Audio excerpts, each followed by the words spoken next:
后来台湾新冠病毒累积的总病例数是来到329例，而且有愈来愈多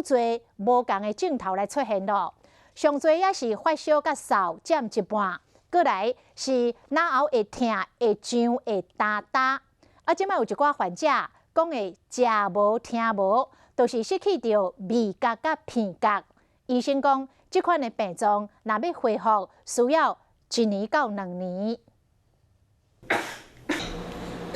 一个扫边的人拢会赶紧闪新型冠状病毒疫情，国内确诊病例数已经超过300例。统计台湾的确诊症头，头一个是发烧49%，第二是咳嗽48%，脑会痛、会痒哒哒占30%，过来就是野线，头壳会痛、流鼻水、芳臭鼻无兼你唔知影，甲无症头的。甲世卫顶个月发布的统计比较起来，10项典型的症头包括发烧、咳嗽、野痫、有痰等等，比例上悬的发烧有将近9成，咳嗽嘛将近7成，甲台湾无共款。受的症状相对是比较常见的，住院之前其实有一半的人是没有发烧的，所以我们的发烧筛检其实并没有办法100%